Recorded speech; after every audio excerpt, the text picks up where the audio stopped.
And we're hot. Everybody set, yeah? Yep. Here we go. Welcome to Nintendo Dads episode 205, recorded on November 15th, 2018. On tonight's show, well, this is probably going to be a big one. We got Detective Pikachu trailers released, some news about the Game Awards, and so much more. So, Jesse, play that sweet, sweet music.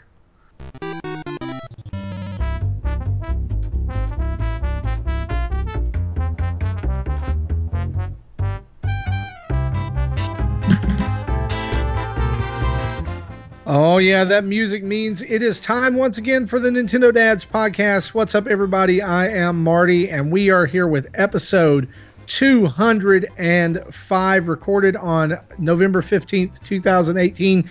Joining me tonight, along with our regular rotating cast of dads, we have with us special guest and longtime friend and fan of the show, and we just love all the stuff he does too, Roger from Roger's Base. Roger, how you doing tonight? I am doing good. I'm excited to talk Detective Pikachu and Smash DLC and rubbing in people's faces that I was right about Incineroar, because that happens since the last time I was on.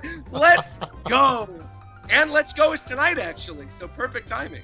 That's correct. Yep. It's a very good segue, which we normally don't have around here.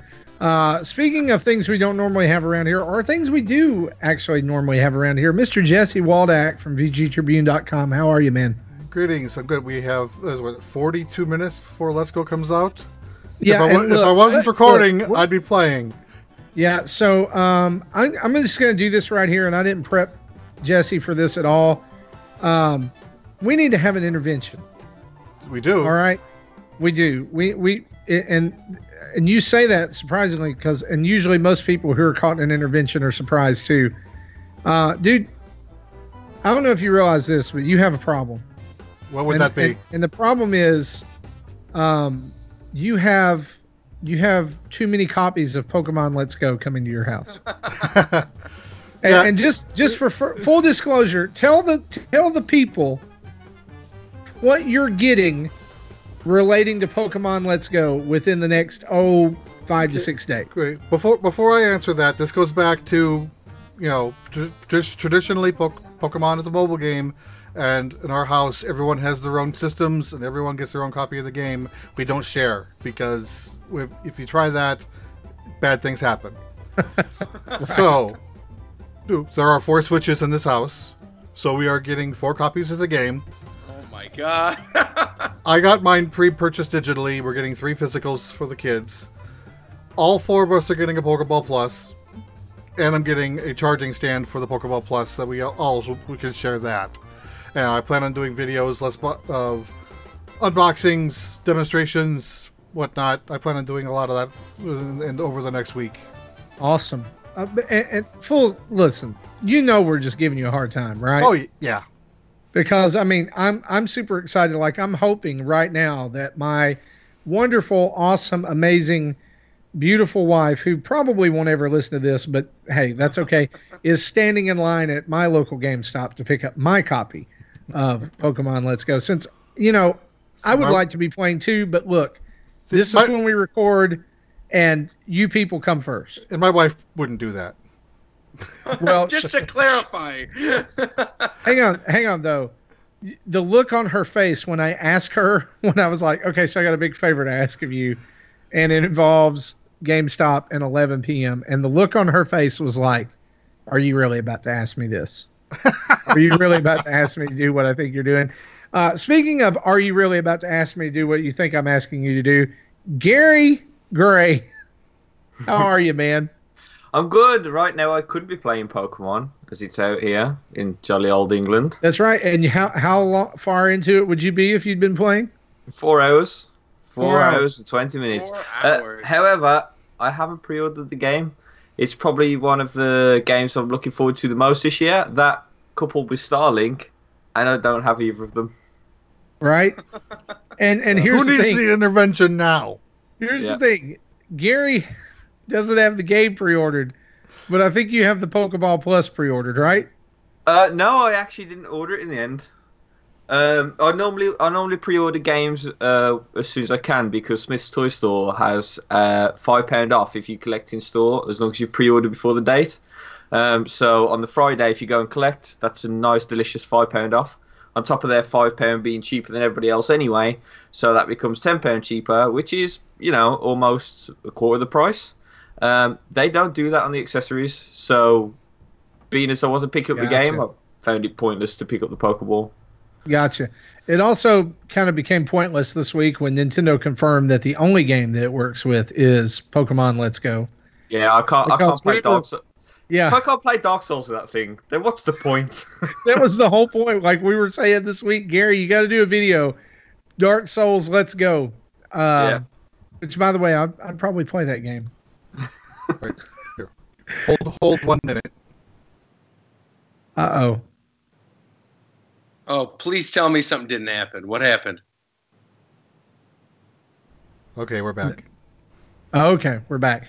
We What just had happened? a little momentary glitch, not a big deal, but that is a great time to move right into our news because we've got a lot of it this week. Jesse, let's get right to it.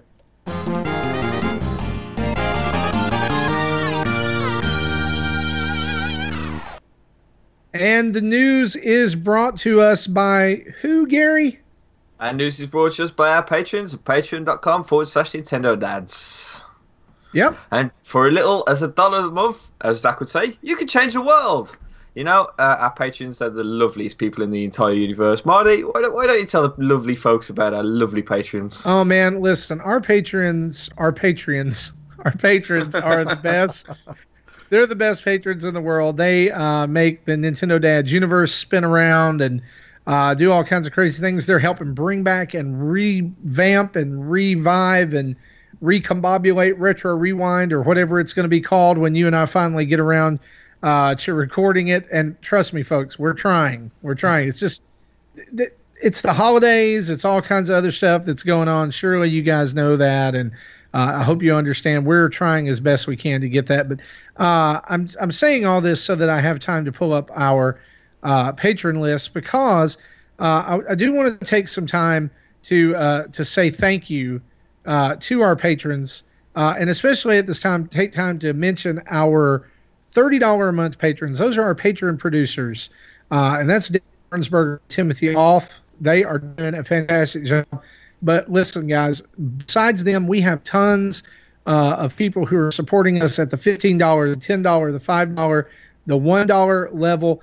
And just so you guys know, it's not about the dollar amount. We appreciate each and every one of you. We thank you for supporting the show. And we also want to say a huge thanks to brand new supporters, TJ May and Michael Moore, who hopped in just like within the last 2 weeks. I think Michael actually hopped in this week after our Extra Life campaign. And so thanks so much for supporting us. We really do appreciate you guys. And while I'm on that note, I just wanted to mention a huge thanks to each and every one of you who tuned in last week for our big Extra Life push and donated and watched our stream and checked out the podcast and got us all the way to our goal, but not before you unlocked the special exclusive patron or Extra Life exclusive maple syrup mousses return video from Justin. Which exactly, it should have carried the hashtag break the internet, because that's what it did. But I just wanted to throw this out here and kind of talk some numbers, and then we'll move on. Guys, our goal as a team, Nintendo Dads, or I guess Team Nintendo Dads, was $2,000, and we ended up by the end of Extra Life raising $2,879. Woo! Wow! Congratulations! Pretty cool. Wow. I just I'm a numbers guy. I like some numbers, but I just want to throw a couple of things out here. There were about 4,900 teams who participated in Extra Life. By the time we had finished and all the money was raised, we were sitting. Our team rank is 427 out of 4,900. Wow! We're in the top 500 Extra Life teams. That's impressive. That is super But impressive. The cool thing about this, the most important thing about all of this, is that we destroyed the Mega Dads. It's not about the kids. It's not about any of that about any of that other stuff. It's really just about that we beat the Mega Dads. And so we think, no, it's not. Before I get us in trouble, it is not about beating the Mega Dads. That's just a bonus. But guys, it was incredibly fun to sit up last Thursday night into Friday and stream and do all that. Really cool moment, especially too, about noon on Friday when I just could not go anymore, and my son stepped in and did a 2-hour Minecraft stream by himself at 11 years old, and people still kept watching. And my favorite moment of Extra Life, period, was during it, and he's playing Fortnite during this time, and he says this on the mic. He says, "If you want me to win, donate $50." And somebody did it.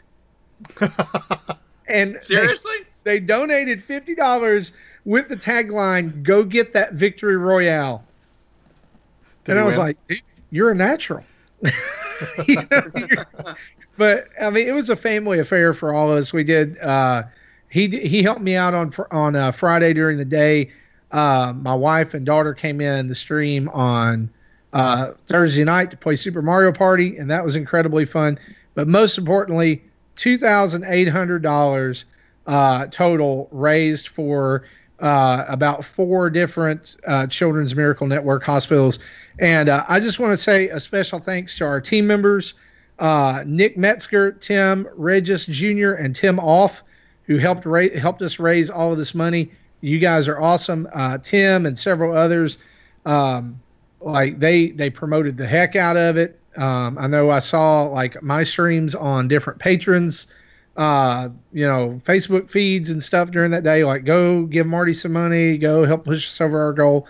And so thank you for that. I know the kids who are going to get this money and it's going to be used for them are so eternally grateful, because that was my kid, that was my daughter, so many years ago. 10 years ago, and it was my wife that was there at the hospital with her every day, 24 hours a day for a week, getting aid and all kinds of other stuff. And so thank you for donating. Thank you for being awesome people. Let's move on and let's talk about some news, and we'll get ready. In the meantime, 365 days from now, Extra Life 2019 will come back bigger and better than ever. So it'll be good. It'll be good. Thanks again for everything. All right, let's talk about this main event here.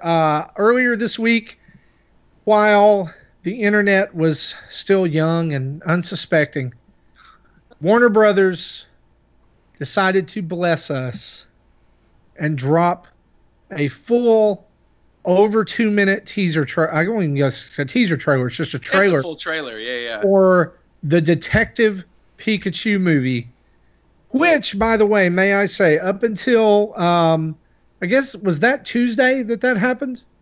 I think it was. Yeah. It was Tuesday, yeah. Okay, so up until Tuesday. It was a Tuesday. Let's just be honest. 90% of the internet or greater believed that this was going to be hot garbage. And then the trailer came out.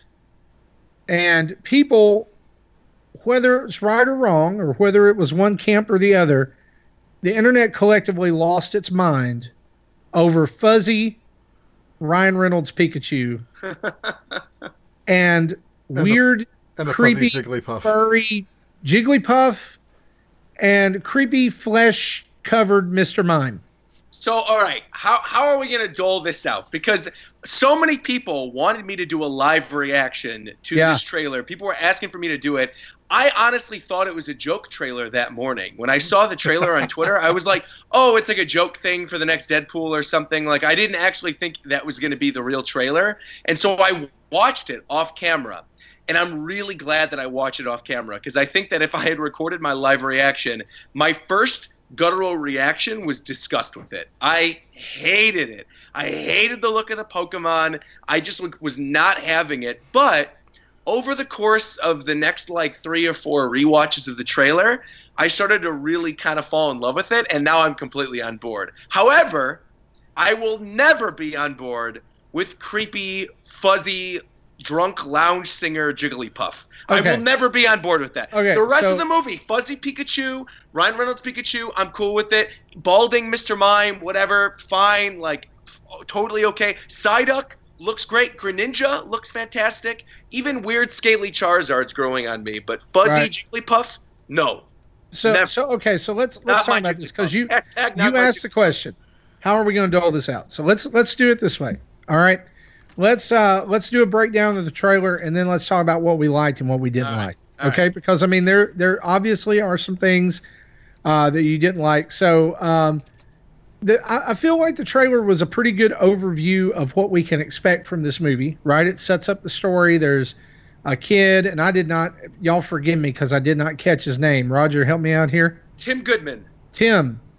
And basically he appears to be taking a job with the city police force or is involved with them somehow. His dad has been involved with them. Obviously his dad is some kind of hero cop. And Tim basically says, you know, I'm not like him. I'm not going to be like him. Comes in one night to his apartment or his office. I think it was his apartment because there's all kinds of Pokemon like battle posters up and everything. And it's kind of revealed, you know, that he wanted to be a trainer or he wanted to be a fighter, you know, something like that. And that's when he runs into the Pikachu for the first time. He can understand what he's saying. It's very quickly explained through another scene in the trailer that no one else can understand this Pikachu. Only Tim can understand him.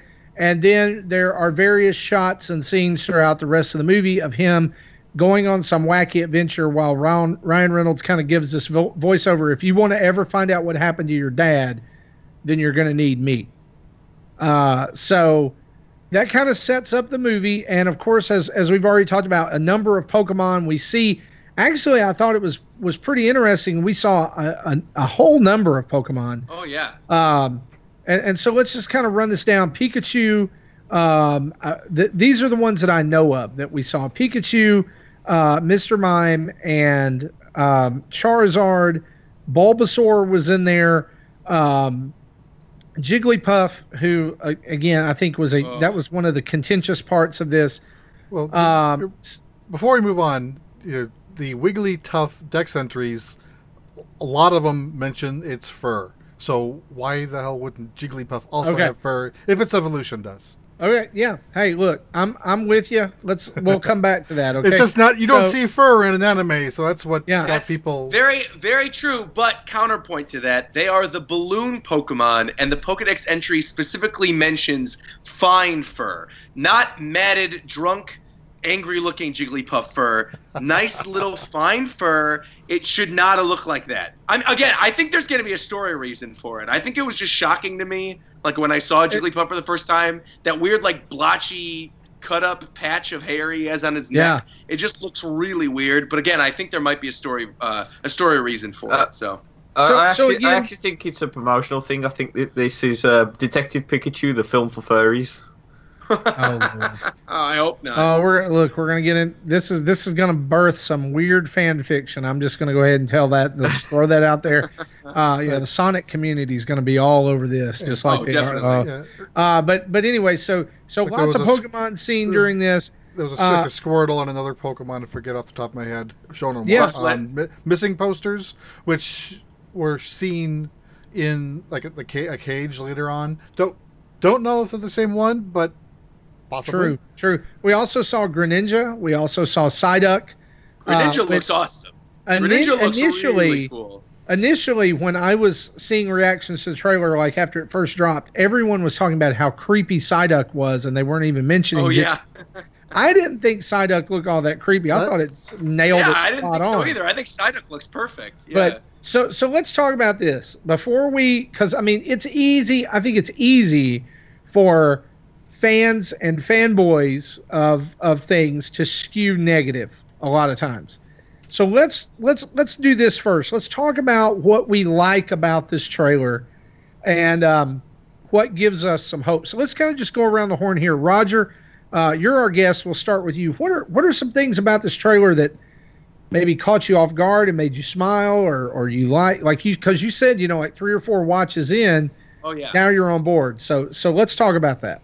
Well, because 3 or 4 watches in, I was paying attention to what they were actually saying in the trailer as opposed to just looking at it.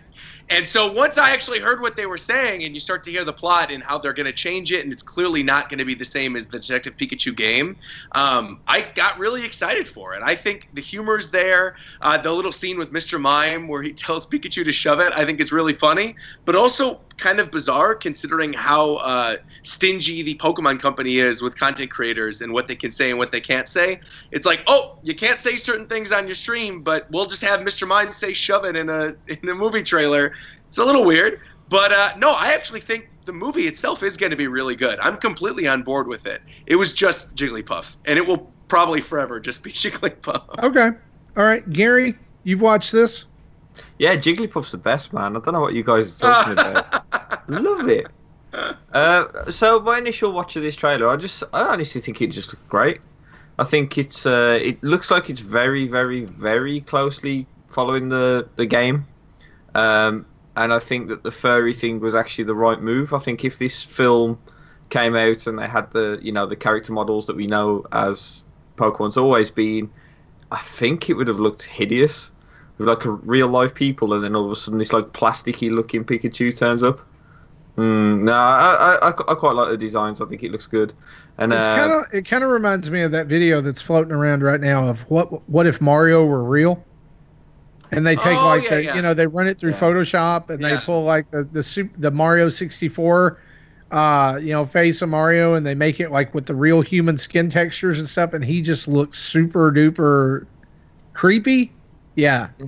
I also think that Ryan Reynolds cast as Pikachu is genius. I think him being a bit of a wise sort of jokes telling little creature is probably the best thing we could have asked for. People wanted Danny DeVito. I think Ryan Reynolds is going to do a better job. I think Danny DeVito would have been good, but I think that Ryan Reynolds has just got that little. He's a charming, handsome gentleman, isn't he? So that's what we need in these films. Even though the handsome part doesn't really count when he's a furry Pikachu, but still. Jesse, what about you? What did you like about this trailer? See, I was impressed with how expansive the setting was when they showed that overall cityscape. All the signs and references. They definitely didn't need to go that crazy with it, but I'm glad they did. I'm looking forward to this movie, and I know between us, I'm not sure about Roger. I'm the only one who played any of the game, right? No, I reviewed it, I think. Oh, you did? Okay. Yeah. Right. I played the demo. I only got about halfway through, but Roger, did you play the game? Oh yeah, I've completed the whole thing. I loved it. Okay. Not like Jesse. Yeah. Well. Yeah. I talked about it on the show in the past.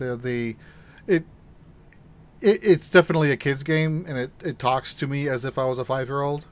Yeah. So while I understand it, I'm not upset at it. It was grating over time. Yeah. So I love this trailer. I thought it was great. It gave me great hope for this movie. Whereas before, like I said, I was in that camp of this is going to be a garbage fire. I really don't see how they're going to do this.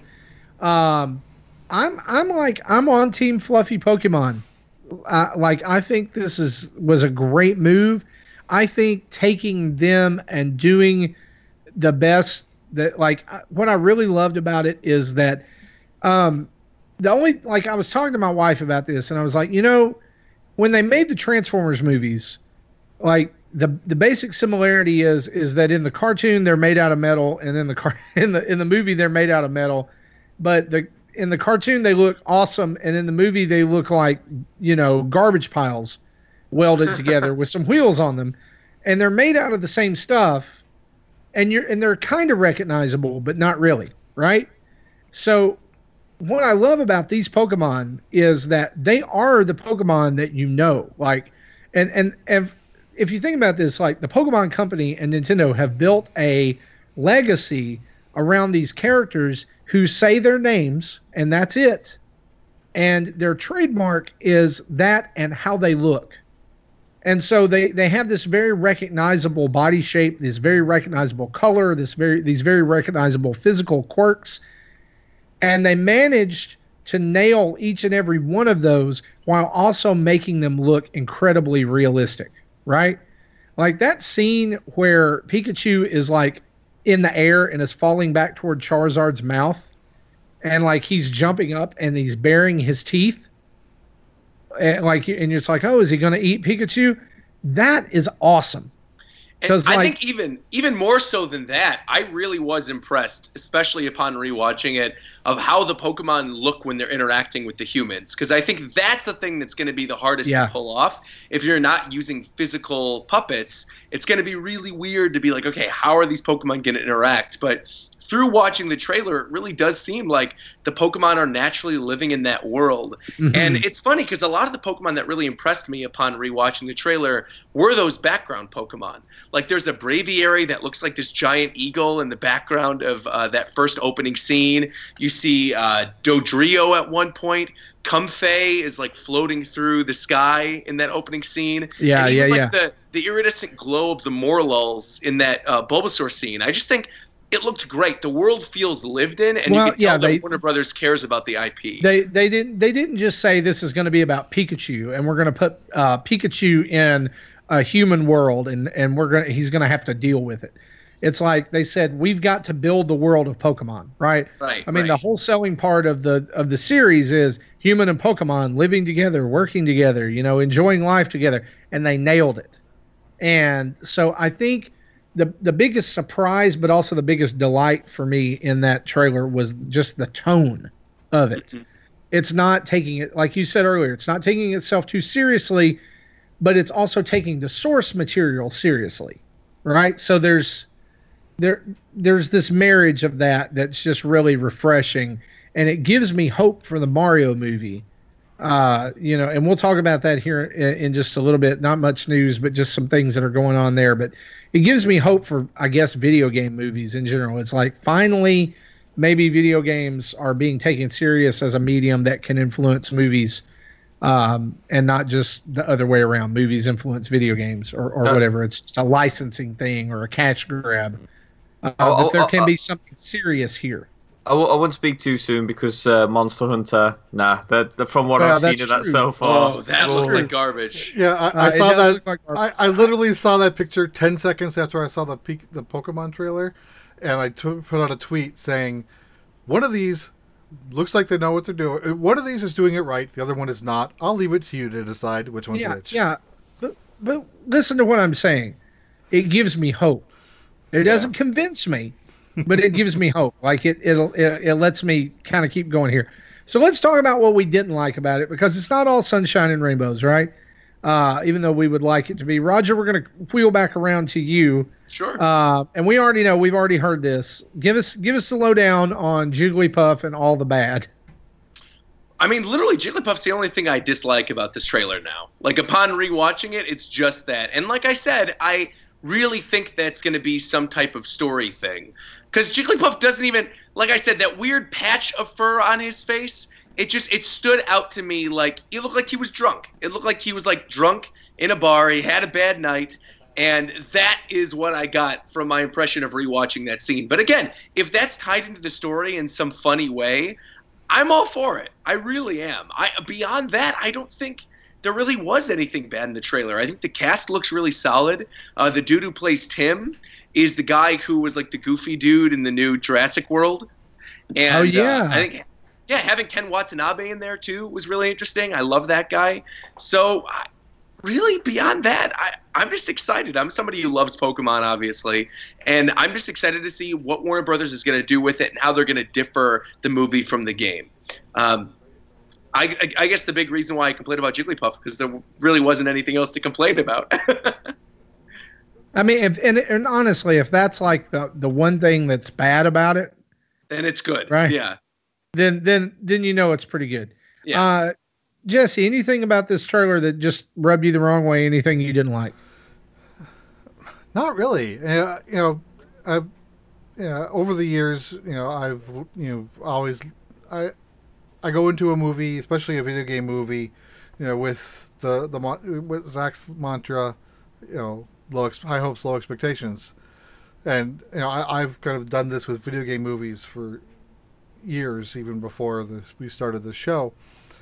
So, because if I'm expecting it to be meh and it ends up being bad, then oh yeah, it was meh. If I'm expecting it to be meh and it ended up great, I'm pleasantly surprised. So nothing really disappointed me.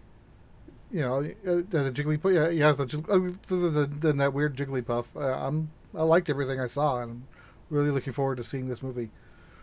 Still keeping the expectations in check, but yeah, still, this would be a good time to bring in our catchphrase here. But that's what the high hopes is about. High hopes, low expectations, right? The Nintendo Dad's mantra. If you have this for this movie, then you should be fine. You should be fine. Gary, anything you did not like? Yeah, I didn't like the fact that it put the Toy Story 4 teaser trailer to shame.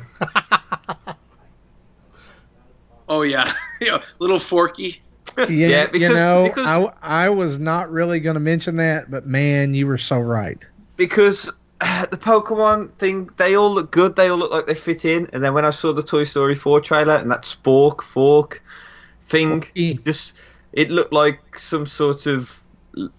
Oh, I hate to say this from Pixar, but it really looked like a low-end, really bad production sort of CGI character that's been slapped into a prestige film. And... Well, I think that's the point. Because this is... Oh, but it's because I don't know if they were aging up the kids since 3, but, the girl that inherited the toys is a 5-year-old. So, yeah, what do the 5-year-olds do? Especially if they have an imagination, they make their own toys. That's true. It's not a case of that. I just don't think it looked right.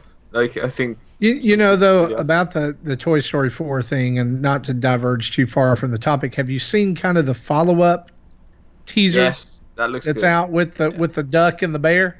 I did. That was actually funnier. That was funnier. I thought it was actually better than the first one, and I thought that they should have waited to do the Forky reveal until later. But so, guys, listen. As I say, reel it back in. And Tom Hanks have both said that they could not get through the final scene of Toy Story 4 without crying. Tim Allen even said that he had to do his lines facing the wall away from everyone else. It's going to be good. Sorry. But yeah, I think Detective Pikachu looks awesome. I couldn't find anything that I wanted to have moan about. Maybe, I don't know, too much water. Something like that. Awesome. Well, guys, Detective Pikachu is out next summer, and until then, we will just wait on. We'll get 2 or 3 more trailers and probably have the entire movie spoiled by the time we get to the theater. But that comes out next summer, as well as a host of other movies. While we're at it, let's just go ahead and jump into this, since we're talking about Nintendo movies.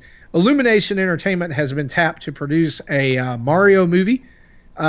Illumination, of course, you're familiar with the studio that brought you Despicable Me, Minions, The Secret Life of Pets, Boss Baby, and others. And admittedly, there's been some trepidation, I guess is a good word here, right, about this. A little bit of worry about whether or not this would be good.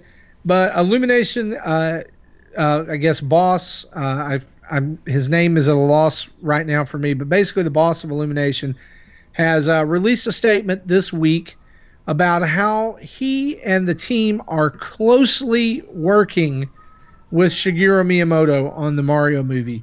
In fact, he even mentions, I think in a roundabout way, mentions the old Super Mario Brothers movie from the early 90s. And basically... the statement kind of echoes we don't want to repeat that kind of mistake again. We want to be sure that the vision and I guess the flow of Mario and his world are honored. I'm just going to ask this question, and we're going to move on from here. Do you see this movie going well? Yes or no? I think Yes. I think it has potential, but again, until we see anything, we don't know. I watch a lot of animated films at the minute because of my daughter, and I think Illumination, despite what people say, I think they're fantastic. I think their animation style is gorgeous. I think The Secret Life of Pets was an incredible film, and they've released a trailer for Secret Life of Pets 2, which looks equally as good. And I think their movies have been getting better with every single one that they release. I think they were a bit shaky to start with, but I think they've been phenomenal lately. So I've got incredible faith in Illumination doing a good job.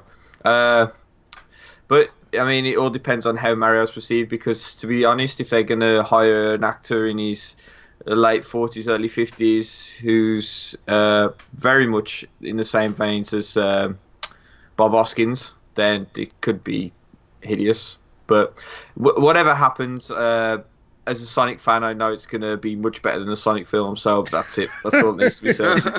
Speaking of garbage fires, we're not going to get into that because we'll get hate mail and people will not like I think what will make or break it is the story. Yeah. Oh, sure. Yeah.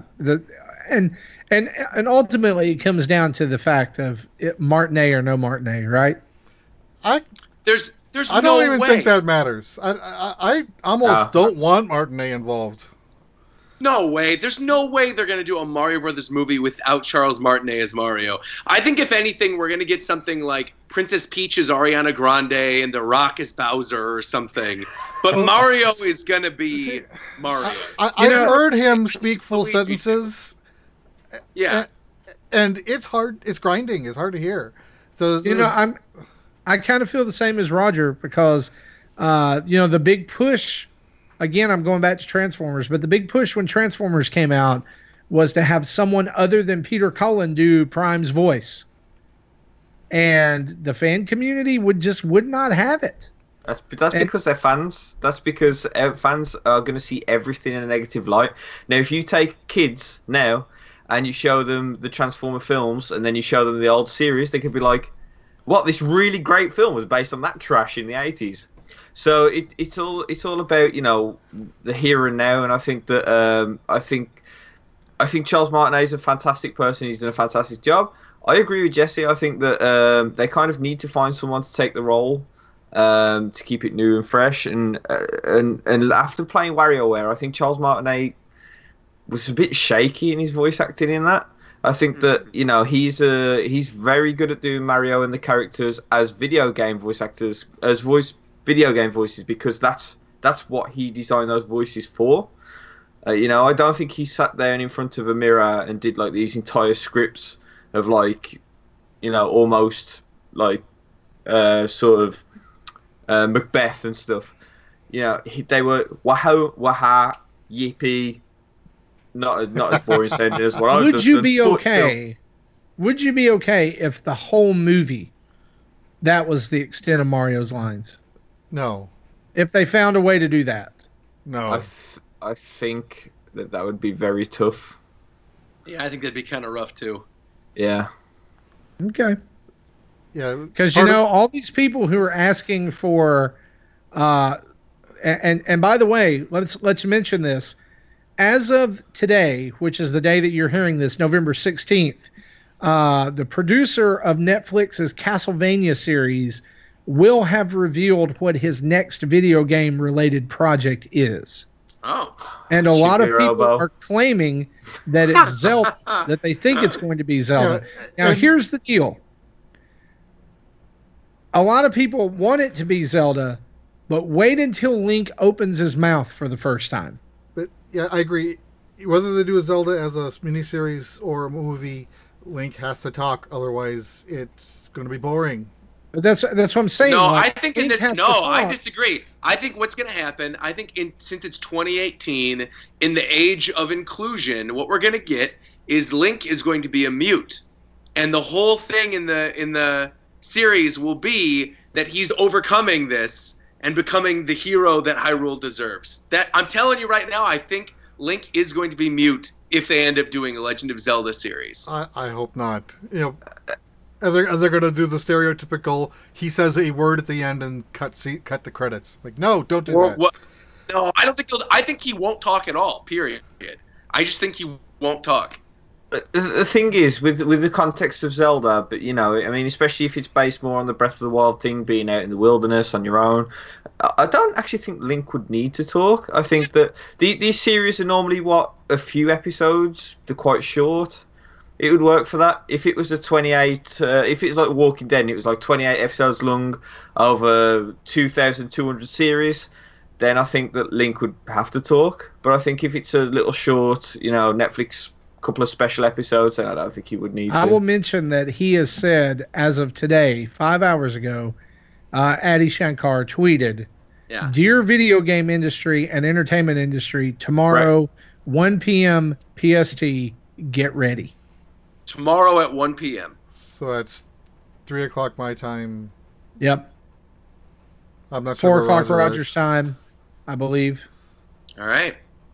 So as you're hearing this today, if you're listening in the morning, sometime in the afternoon, this announcement is going to be made. I have no clue what it's going to be, but I will say this, that after watching season 2 of Castlevania over the last day and a half, I'm ready for whatever it is. Yeah, I am on the last episode season of that, 2 of Castlevania it's so good. was fantastic. And no spoilers, just saying this. The battle in the fight scene in the like next to last episode, and you know what I'm talking about, when in the castle with the music and all of that. Oh my gosh. Now that I'm thinking So about good. it, though, has it been? Obviously, there've been rumors about this being a Zelda Now, TV show, there right? has been tons of rumors. So I'm wondering if maybe he just pulls a fast one on us, and it's something like Metroid. That's what Because Tim said in chat. I agree with him, because I think a Metroid could actually work. They could have Samus talk, and that goes kind of along the lines of Castlevania, right? It's this darker sort of adventure series. Metroid would be the natural next step. And I've said if this they before. find If it they on do a Metroid Metroid, I'd like to see the origin story, kind of like Samus? Yes. like what they covered in the manga. Yeah, I would love that. Which Yeah. I started reading but never finished it. I need to get back to that. And the thing is that there's already precedent set for Samus to talk. Just as Other long as M. it's not other M talking. But I thought. but Whoa! That voice acting was good, man. It wasn't bad at all. Other I thought it M was gets fine. such a bad rap. Yeah. Look, we don't have time to Yeah, talk about it- this. it- here. it- No, the script was Yeah. the problem, not Jennifer Hale. agreed. Yeah, the actors were fine. They were dealing with a bad script. Yo, guys, this could just be Smash Brothers. It could be a World of Light series. Smash Brothers series. I assure you, At if this it's a point, Super it can Smash be Brothers anything. TV show, I will cry. Here's what. I will like, live stream. I will cry. What was And the I don't single? think- why I think- are people assuming this is a Nintendo franchise? What was the single player the thing in Brawl? Emissary? Subspace Emissary. Yeah. Subspace Emissary. That's Yeah. your show. Subspace There you go. Emissary, the Subspace show. Emissary. You know, if Mega Man didn't already have that fully charged cartoon, I would. Oh, Yeah, I would have thought it'd been Mega Man, but he's got the. I mean, for all we know, it could be something like Metal Gear anyway. Guys, it could be listen. something that. listen. It is obviously Animal Crossing, dark and gritty, crime drama. It obviously Isabelle and Tom Nook as beat cops, solving murders across Animal Crossing City. Mr. You know Rossetti it's did true. it with the shovel. Spoiler alert. Sir, we found a gyroid. Has no face. Okay, let's move on. Now I've completely derailed myself. I'm sorry. Let's get back to the news.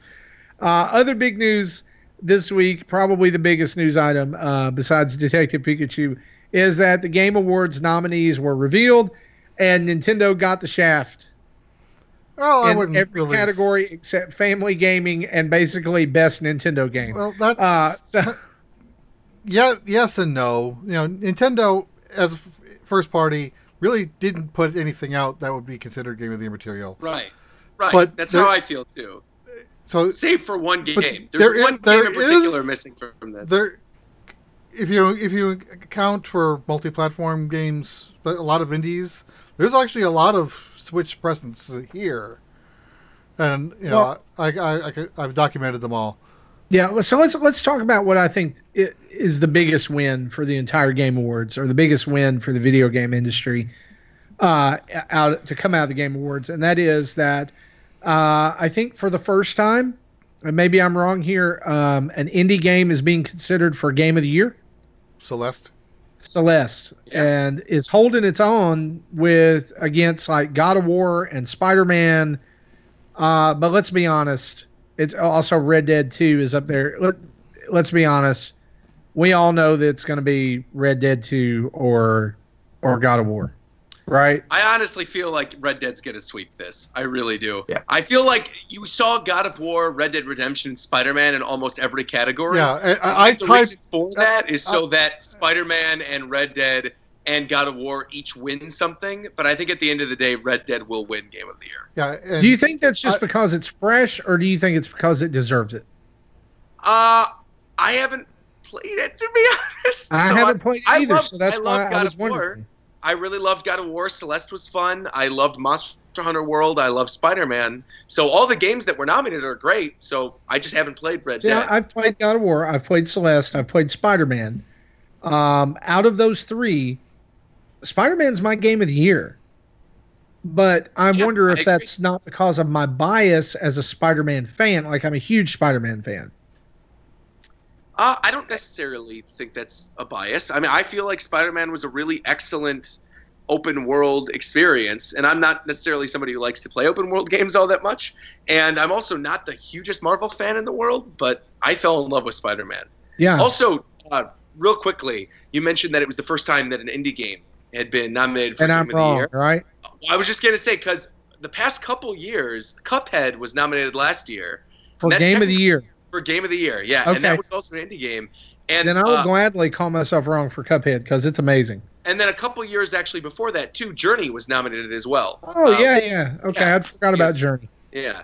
But the thing is, Celeste feels different, right? Because Cuphead had the backing of Microsoft, and Journey had the backing of Sony, and they were really pushing those games, whereas Celeste really is something that's multi-platform, and even though a lot of people have played it on Switch, that is something that really does feel like an independent experience.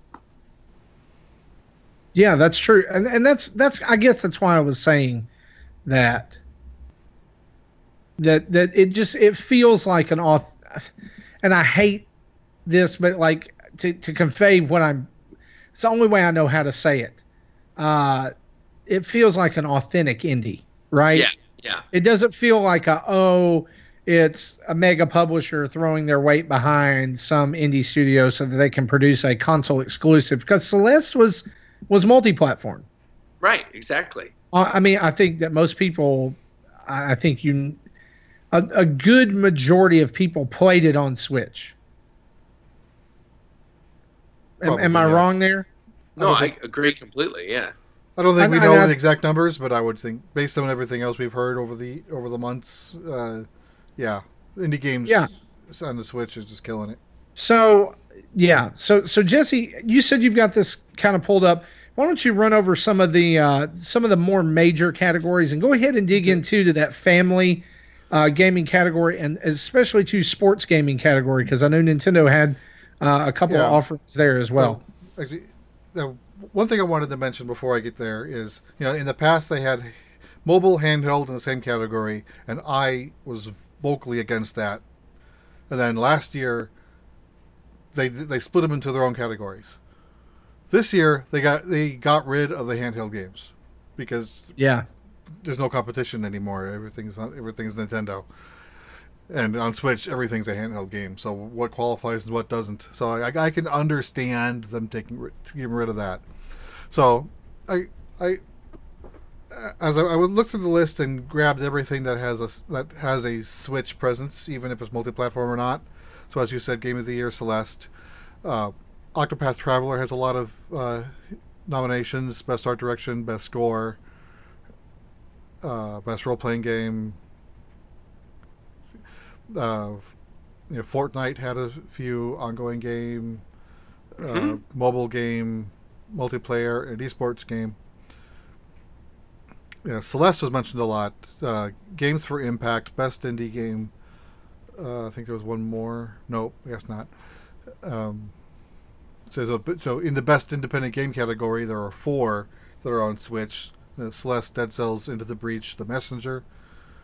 Best action game has Dead Cells and Mega Man 11. Role-playing game as Octopath Traveler. I mentioned Dragon Quest 11. It's not on Switch yet, but will be. That was also nominated. But you know the big kicker that everyone's complaining about is Xenoblade 2 did not get a nomination. That's true. Yeah, I mean, for me personally, that was one of my games of the year last year. And the Game Awards has always done that, where they won't include games that are December releases. And those games will be considered for the next year. It's not like they just completely forget about them, because Final Fantasy 15 ended up getting nominated for a bunch of stuff the year after it came out. Right. But it does feel kind of weird when, obviously, the big game all of us are going to be playing in a couple weeks is Smash Brothers. And I think that's going to define this year for me. Last year was Xenoblade, but again, everybody kind of forgot about it, and Octopath was great. I love Octopath, but I still think Xenoblade's a better game. Yeah, the cutoff is November 16th, so it's today. Oh, yeah. Which is weird in that they have nominations out before today. So Pokemon would have been part of this group if it was going to be nominated. Yeah, so why did we not see Pokemon at all on that list? That's a very weird situation. So I'll expect to see Smash next year. Oh yeah, Smash and Pokemon, I think. Year. Yeah. Yeah. So best unless there's a brand new Pokemon, which there probably will be. Let's be right. real. but that may or may not make the cutoff too. So it'll be in that mid-November time frame. That's true. So best I've fighting... always kind of found it weird that we do these like the game of the year, or whatever, and games that have been out for less than a month or a month can be nominated. Like Call of Duty. Well, Call of Duty, but I'm just going to throw this one out here, and it may make people upset, but like Red Dead, how do you know it's Game of the Year? Because South Park's just done a double episode. Most Red Dead people was haven't mentioned throughout. Most people haven't played halfway through it yet. No, but what I'm saying is, have you had enough time? Has anybody spent enough time with it to say, this is the game that defined my year? Yeah, I mean, it's always been like that, though. And it's like that for every entertainment category. It's like that with albums, exactly. right? It's just a cutoff. I just think it's a weird way to do it. Yeah. It does feel like you should wait until the very beginning of the next year to do it, or to at least announce nominations, because, I mean, that is what the Oscars do. The Oscars end up having their nominations in January, and then the actual event happens in March. Right. So the year does end, technically, even if the movie came out 5 days before.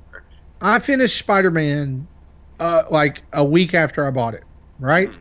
And I was saying while I was playing, I was like, this could be Game of the Year for me while I was playing it, because I just could not put it down. I could not stop. But now, like a month or so removed from it, where I have literally not touched the game, and I've been playing other things and been getting ready for other games, like for me to be able to sit here now and still say, yeah, that's my Game of the Year, I think that again, this is my opinion, but I think that carries weight, right? Like, if you can look back over, like, Breath of the Wild came out in March. And so when you got to December and there was an award show and it was like, yeah, it's Game of the Year. Okay, I get that. Well, we've had a year with it. Yeah. Right? We've had a year to see if anything's better than that. Well, like, Odyssey's only had 2 months at that point, and it was a lot of people's number 1 or number 2. Well, I mean, I thought I scored it higher than Breath of the Wild. But that's because I like Mario better. But that's right. It's neither here nor there. Right. But what I'm saying is like when people were sitting there going Breath of the Wild, Game of the Year, Game of the Year, I get it. I get why they said that. But we had a whole lot more time with it, right? Yeah, I do see where you're coming from, and I think that's why it's going to be interesting to see what wins, right? Because if Red Dead wins simply because it's the thing that everybody's currently playing right now, then I could maybe be like, this is kind of weird. But if something like God of War Spider-Man wins, which has been out for a while already, and people are still talking about it, then I think that'll hold a lot more weight. Same with something like Celeste or Monster Hunter World. No, see, like when I think about Game of the Year, like I'm thinking about a game like that, it's like something that takes a while to digest, right? It's not just the gameplay, it's not just the graphics, it's the story, it's the entire package. So, like, game of the year for me is like, in my opinion, is a game I'm going back to in my mind and thinking about and turning the story over and wondering about and asking questions about, or reliving moments of, hey man, in Spider-Man I did blah blah blah blah blah, or in Breath of the Wild, I was able to do this, and or go back and discover a new part of the world, or get that one last piece of the map. It's just my opinion, and take that for what it's worth. I think it's too soon to call. I think it's too soon to call Red Dead Redemption 2 Game of the Year. It's just me. Am I going to? And I say that having not touched the game. And I get that. I know there's some people out there who are going to disagree with me and be like, "No, it's absolutely Game of the Year." Great, that's fine. I just think that it's one of those things like, take a little time with it, and then compare it to the other games. Compare it across the board, and maybe that's what people are doing. I don't know. Obviously, I'm not deciding Game of the Year nominations for Game Awards or whatever, so obviously I don't know as much, or whatever. So, right, so moving on. Sorry, Jesse. Just no problem. Go ahead, continue. Best fighting game has Dragon Ball FighterZ. Okay, here's your best family game. There are 4. So Mario Tennis Aces, Nintendo Labo, Overcooked 2, and Super Mario Party. Yeah, Nintendo pretty much dominated that category. Right. Family category, yeah. Okay, then best strategy. So, what's the other option? Was there another option, or was that just those 4? I honestly don't remember. I believe there was. Okay, give me a minute. Hang on, I'll look it up. You keep going. Okay, so I already said best strategy game. We have Banner Saga 3, Into the Breach, and Valkyria Chronicles 4. I just saw the best family game thing, and all 5 are Nintendo. So it's Super Mario Party, Starlink, Overcooked, Labo, and Aces. Starlink. I didn't include Starlink. Okay, that's weird that I would miss that. Or so are they're just lumping Labo together? Yeah. Yeah, Labo's just one Labo. thing. Yeah, Okay. Okay. Now I have to check my pre-written article, make sure I included that, because if I added it to the article, I should have added it to the notes here. Anyway, so I said strategy game. So best sports and racing game, there's I included FIFA 19 and NBA 2K19, but they're everywhere. But there's also the Mario Tennis Aces. Yep. Then for best debut indie game, we have Yoku's Island Express. And then and then I already mentioned the Fortnite ones. So yeah. So what one thing that was weird to me, and I'm wondering if this is where at least Game Awards wants to go in the future. We already had, I think, 2 or 3 esports categories in previous years. There are now 4 new ones: best coach, best event, best host, and best moment. I'm like, do we? I don't really care. Do the people that? Is there that many people that care? Yes, there is. There are, there probably are. Yeah. But I kind of feel like that if they're going to do that, I'm like, Jesse, let's make that a separate section, or let's make that a separate show, right? If esports are gaining that much popularity, then let's if they have 7 categories now out of the 35, that's a fifth of the show. The thing is, esports becoming such a big part of games, and if you add it as a separate section or separate show, it's going to devalue the Game Awards. So I think that it's just one of those natural evolutions in gaming. Streaming's becoming easier, so you're getting more esports stars. Every single event now that you go to, even Nintendo's holding their own little esports events in England, which is broadcast live over everything. Yeah, it's just the future of gaming. So that's the natural evolution of it, I think, and that's probably why they're doing it. And then plus Fortnite. Then there was two other categories that they dropped from last year. Best Chinese game, which I don't even know why that was there last year, because that made no sense.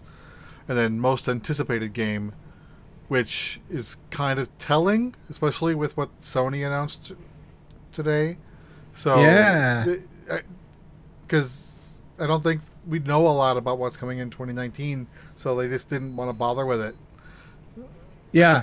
And so what Jesse alluded to is that Sony will be skipping E3 in 2019. They're not just doing what Nintendo's done, is not have a stage show, but have a booth. But they're not even going to have a booth. They're going to have nothing.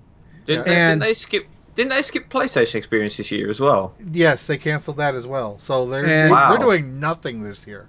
Next year. That tells me a couple of things. Number one, that means that PS5 is most likely imminent. Yep. It also tells me that their stage show last year was such a crock that it shut down anything they could do this year. That Sony conference last year was the pits. It was awful. And I'm not just saying that as a Nintendo fan. I like PlayStation. I like Sony. But it was confusing. It was bloated. It was 4 games. Yeah, it was 4 games. And over 2 stages with a 20-minute intermission was weird. So yeah, dumb. So as Nintendo fans, let me ask you guys this question. We'll start with Roger. Yeah. If Nintendo completely skipped E3, do you honestly think that it would impact sales and hype or anything like that? Bearing in mind that historically, the Pokemon Company doesn't turn up, and they have arguably the greatest selling games on Nintendo platforms. That's tough. I think if they skipped E3 completely in terms of they didn't announce anything during that week, I actually do think it would hurt the hype. But in terms of sales, no. I actually don't think it would make that much of a difference. But even during E3 week, for the past 3 years, I mean, we had Ultra Sun and Ultra Moon at E3. We had Pokemon Let's Go at this past E3. Before that, X and Y was announced during that private developer meeting at E3. So even though Pokemon Company themselves normally don't show up with a demo, there usually is a Pokemon announcement around E3. And if next year the big holiday game is going to be the next real generation of Pokemon, I think it's nearly impossible that Pokemon Company is going to sit it out. I think you're going to see a tag team approach next year. I think there's going to be a Pokemon and something else. Yeah. See, I think that the money that E3 must cost for these companies to go to, it might not be paying off, and I think that PlayStation probably knows that with hosting its own PlayStation experience. It's more control. Is that the case, Gary, or is this just we're so far ahead, PS5's coming, and we're just going to take a 2019 victory lap? No, I don't think it is. I honestly think that it's controlling a message.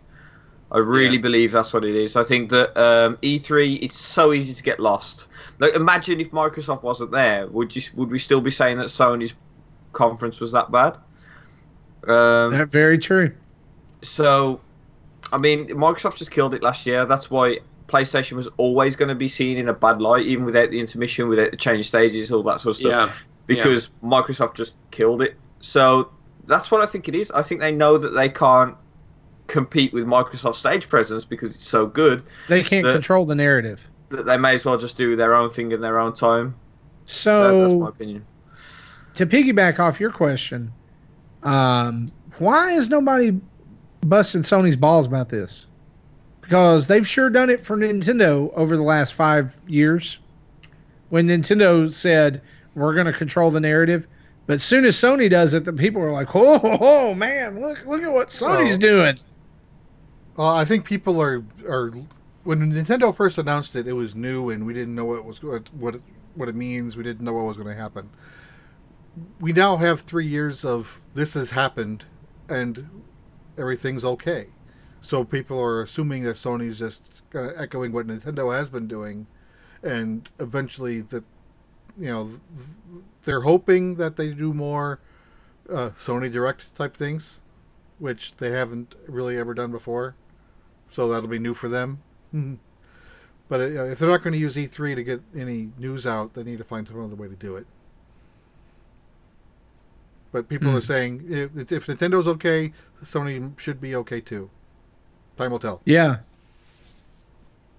But again, if Sony does Sony Directs from now on, after they've basically stolen everything else from Nintendo. PlayStation Classic.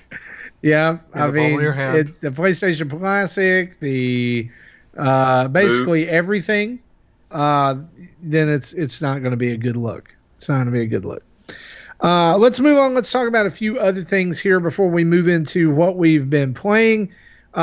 Just some news from around the world from those that represent Nintendo, including Japanese and North American presidents. Nintendo's president in Japan has been quoted as looking to, quote, boost appeal of Nintendo Switch Online. And basically, to that note or to that end, the quote was basically this: "Our focus at this point is on boosting the appeal of the service. We need to further enhance the content of the service for the subscriber base to reach a certain size.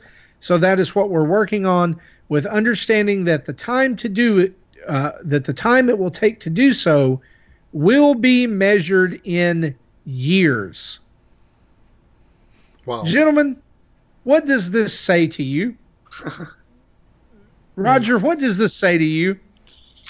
It says to me, we're not ready to announce anything yet. Is what it says to me. Whenever I hear something like this, it's like, we know what we're going to do. We're not ready to announce anything yet. And to be honest, like, we don't know what we're doing. That's sort of the vibe I'm getting from it. Underscoring that, does it say to you that they know that, or they acknowledge, or that, yes, we understand that the offerings so far as online games and things have been subpar? Well, I don't think Nintendo would ever outright say that, but at the same time, this is the closest I think they're going to get. I said this a while ago. I feel like because they already announced that they're doing the souped up Super Nintendo stuff at some point in the future, that it's just a matter of time. And I think they realize that people are upset, but again, like I said earlier, it's just not the right time to announce it. And they honestly, I feel like, don't know what they're going to do. I think they're sort of going to let this roll out, and, you know, they'll see if maybe Metroid or some of the other games they drop on there get people excited, but otherwise, it's just a waiting game with them. My favorite part of it is that they basically say, acknowledging the fact that this will take us many, many years. Right. So basically, they're acknowledging, yes, we know we're behind, and we are going to stay behind because we like it. And I'm not talking about behind as far as like, it's just that, you know, they're a little backward as far as how they approach online. That's all I'm saying. I think one of the things that I think they might have realised is that they've played the retro card a little too much. You know, we had the mini classics, and now they're giving us these NES games on a subscription, but I don't think people really care about them as much as Nintendo really hoped that they would.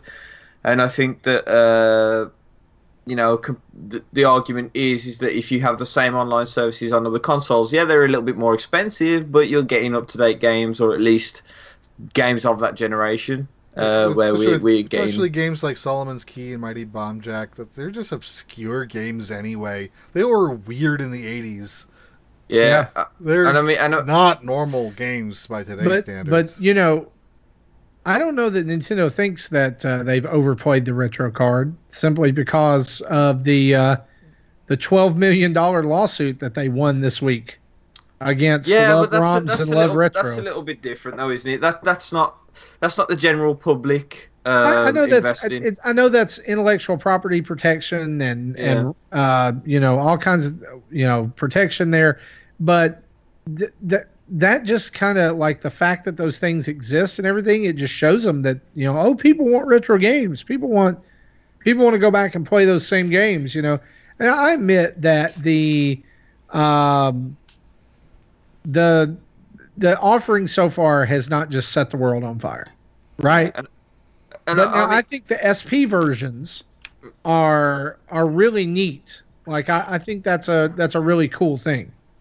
Me and you disagree on that one, because I think that somebody else's save file on Gradius is terrible. You die once and then it just becomes Gradius. Well, that's true. I think more disappointing than the Zelda one.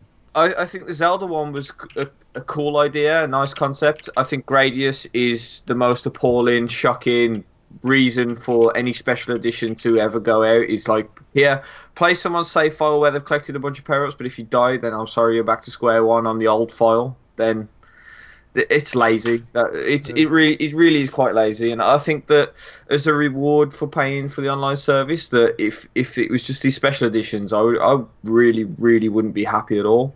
However, I am happy with the NES games. But I think as an entire, I think the online service, as you guys already know, my opinions on it is terrible. I think the voice chat app, where I thought it had potential when they, fixed things with the update and added a few new games to it and stuff, the connectivity is horrendous. So I still use Discord, and I think it's quite apparent that Nintendo needs a little bit of help with their online. I honestly think they either need to acquire a company or bring someone in to help them out. And I think they've actually started to realise that now with these statements. I think that it literally is we've messed up, but hey, we're a company that is worldwide. We can't do things overnight. So let's not announce anything. Let's take a couple of years to get on track. And by then, I mean, you guys know 1 second in internet time is about 1,000 years of Earth time.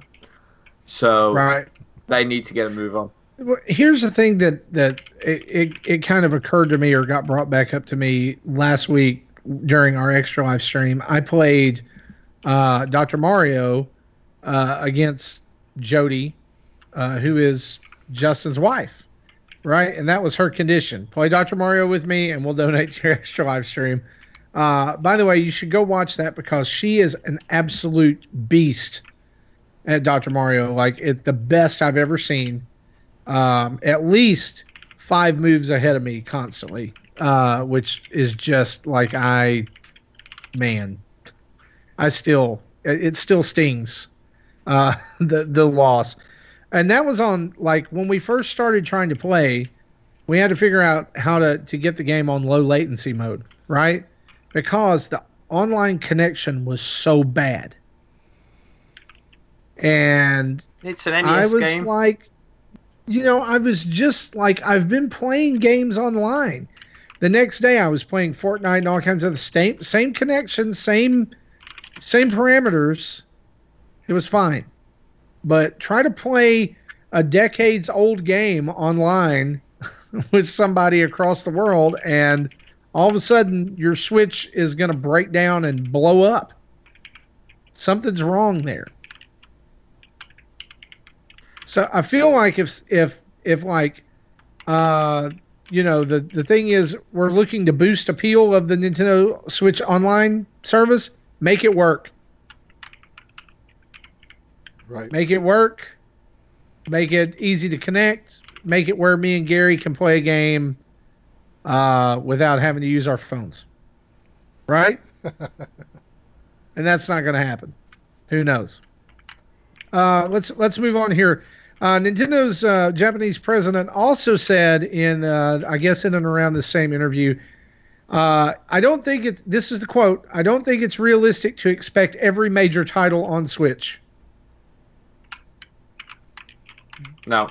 I actually think that I haven't read the context of this. So is he on about just first party or major title in general? The actual quote is, here's what he says, or the question was asked. A lot of people seem to feel there are major titles from other publishers that are missing on Switch.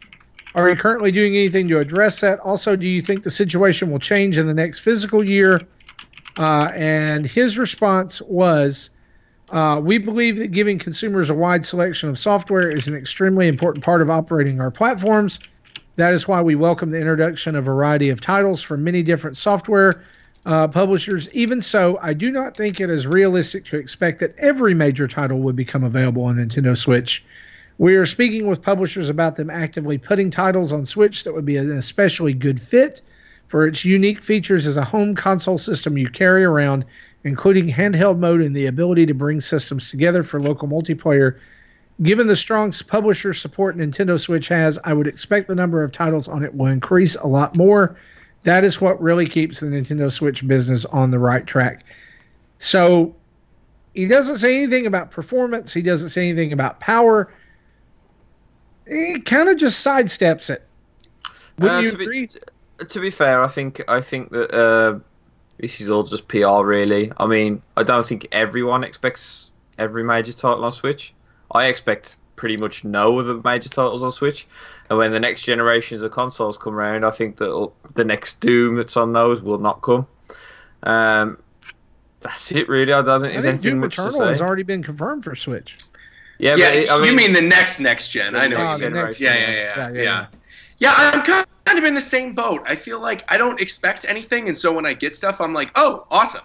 So like when the Final Fantasy stuff got announced during that Nintendo Direct a couple months ago, I was really excited because I didn't expect half that stuff to ever come to Switch. And I think people just need to be realistic about what is going to come to the platform. I think if the game was made with Unreal Engine 3, then it's most likely going to be able to come to the Switch. I think if the game can run on a PC at low settings, then most likely it'll come to Switch. And I think if the developer sees that there is a desire for that game on the platform, which segues into something I'm sure we will talk about a little bit later with Blizzard and with Overwatch, then I think maybe it'll come to Switch. But aside from stuff like that, I never expect the big third-party releases to come unless I'm playing on a Japanese Switch, because now big games like Assassin's Creed Odyssey and the new Resident Evil games, you could play all those on your Switch. It's just a cloud version of the game. Yeah. And if America ends up getting on board with that, then maybe, but I don't think that's going to happen anytime soon. Yeah, there's a whole nother quote here at the bottom of this article that where Furukawa says, generally, I think having the Nintendo Switch software lineup augmented by titles from publishers who make use of cloud gaming technologies is a very positive thing, and it is really meaningful in terms of expanding our user base, because there are some titles that probably could not be offered on Nintendo Switch any other way. Yeah, like we're not going to see a Red Dead come out. Unless it's streaming. Yeah, right. Unless it's cloud, and that's it. But Roger, I'm glad you mentioned Blizzard, because since Diablo 3 and its extremely positive launch on Nintendo Switch a couple of weeks ago, Blizzard has now said that they are, quote, very open-minded about Overwatch on Switch, to which I scoff at this. Not because I don't want Overwatch on Switch, but simply because when the suggestion was made previously for Overwatch on Switch, Blizzard basically had the same reaction until the dump trucks of money started rolling in. I just find it kind of odd all of a sudden, don't you? Oh yeah, we're very open-minded about the. No, I mean, I don't think it's odd at all. I don't. I think they see that there's money to be made, and now they're like, oh, we're all on board. I think if you're a third party, you're not the person developing the system, then that makes sense. They're going to go where the money is. Yeah, and I think that historically Nintendo's been a bit iffy with third parties, and when they do release it depends on how the Nintendo fans really perceive the game. That sometimes games that should be big just don't make it big, and I think that as somebody like Blizzard, who's done well on other platforms, coming into the Nintendo fan base could be a bit daunting. So I think if they went straight away, we're going to bring everything to the Switch, and then they break those promises, I think that's a PR disaster. So I think that this is just basically a company being a company. They're going to say, no, we've got no plans, but we'll keep open-minded. It's not saying that it's going to happen. It's just saying, well, we'll keep open-minded. Doesn't necessarily mean, yeah, we've thought about it. So, all right. So let's talk actuals here. Okay, let's talk real numbers, real whatever. Sure. Chance that Overwatch does release on the Switch, and if so, when? Do you want like an exact percentage? Because I'll give you an exact percentage right now on this. That's what I'm talking about. Like a percentage, like 75% chance it's released on the Switch, and if so, when? 100% Shadow Drop during E3 2019. Calling it right now.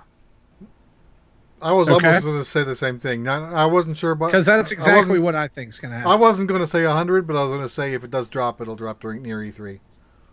It's gonna be that big E3 game. Because what have they done the last 2 years? Rocket League and Fortnite. Yep.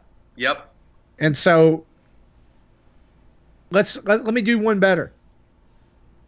Drop during E3, revealed during E3, brand new character. Yes. But I don't think that's going to be the big push. I think the character will be revealed probably a week prior to E3 in an unrelated trailer. And I think during E3 we see the gameplay for that character, but the character is wearing a Nintendo skin. I think the big push for this is going to be like, we're going to see Zero Suit Samus Diva with the Samus gunship. We're going to see, Junkrat with Voltorbs. I mean, I do think Blizzard is going to go all out. If they're going to do it and they're going to have Overwatch on a Nintendo system, they're probably going to do Nintendo-related skins. Because ultimately, the people who still play Overwatch are really competitive people, and they're going to need something substantial to bring them over to the platform to be forced to play the game in 720p. And I think that big thing is going to be some Nintendo-exclusive skins for the characters and Nintendo-related content. I love the way you think. Yes. This is why you invite me on. That's right. Oh my gosh, you're speaking my language. Like Nintendo characters as Overwatch characters, yes, please give me some more. I've bought Overwatch on the PS4. I will gladly buy it on the Switch. I'll pay extra for Nintendo skins. Yes. Please and thank you. Let's talk about just a few quick other things. Reggie switched to the American president here, North American president. Reggie dropped a couple of fun details this week. Pokemon Let's Go and Smash Ultimate, according to Reggie, have been the highest pre-sales ever on the Switch. And to that I say, duh. Yeah, Did right. you not It's think that Pokemon and was gonna happen? Smash. I mean, you're dropping them within 3 weeks of each other. You're going to make $1 bajillion. It's going to be awesome. All of the yens.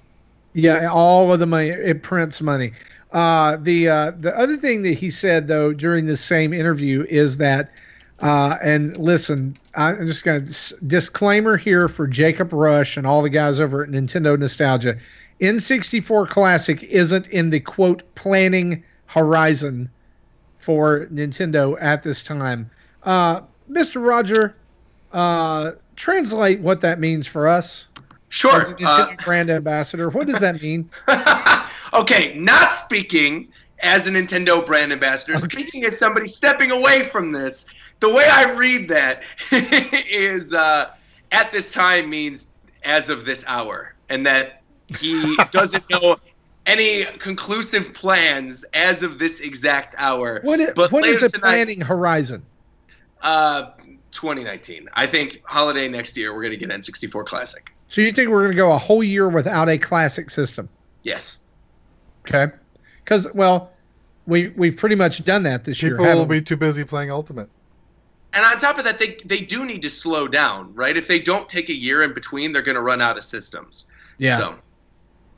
That's true. Because, I mean, what after the N64, where do you go? GameCube.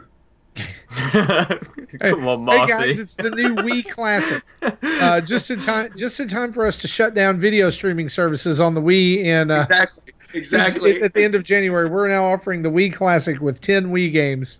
And Netflix. and- games and Netflix. And it looks like two GameCubes duct taped together. Yeah.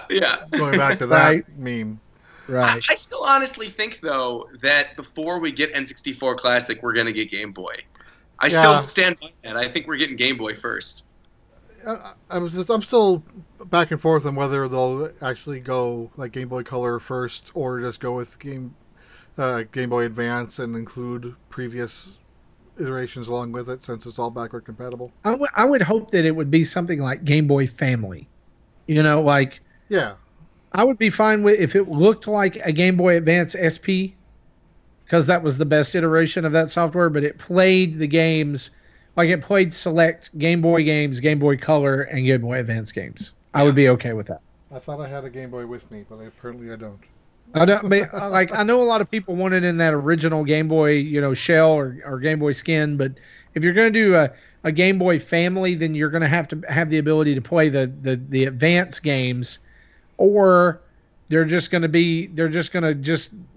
going to do what Nintendo going to do, and they're going to release all of those. They're going to release the Game Boy Classic, Game Boy Color Classic, and Game Boy Advance Classic. I don't want it as 3 separate systems. Yeah, nobody does either, but they like money. Right, because I don't. That's the thing. I don't want to pay that much money. If they did, I don't think I'll buy all 3. You don't want to pay that much money, but you will. I'm already, we already talked about what I'm paying on Pokemon. So right, I was gonna say you're a guy who's getting like 400 Pokemon packages tomorrow. Speaking of Pokemon, we love to on this show celebrate whenever we're right as much as possible. We think this is a good thing to do, and I would like to take this moment to remind everyone that a few months ago, I said on this very show and was laughed at by, I believe, Zach, and he was on that time, and possibly even Justin, and maybe a guest of ours, when I said that there would be no way that Nintendo would release Pokemon Let's Go and not have an option for people who could not play the game with motion controls. And they were like, no, it's motion controls. That's all there's going to be. You're wrong, and I am right. Because it was revealed this week that Pokemon Let's Go, which is dropping right now as we speak. My wife has sent me a text, by the way, that shows. I want to show this. Look what she sent me. Hang on, I'm bringing it up. Look at there. It's sitting on my kitchen cabinet. Sitting on my kitchen table. nice. There it is. She was the only person in the store, by the way. Wow. At 11:05, 5 minutes after opening, she was the only one there, and she said, and quote, stacks of pre-orders behind the guy, and he looked like he was in for the long haul. He was ready to go home. But Pokemon Let's Go was revealed this week. Can be played handheld without motion controls, so you're going to be able to take Pokemon Let's Go on the go with you and not look like a complete idiot flailing around with your Joy-Cons in public. Thank you, Internet. I'm right. Let's move on. No, seriously, let's move on. Let's talk about what we've been playing, shall we?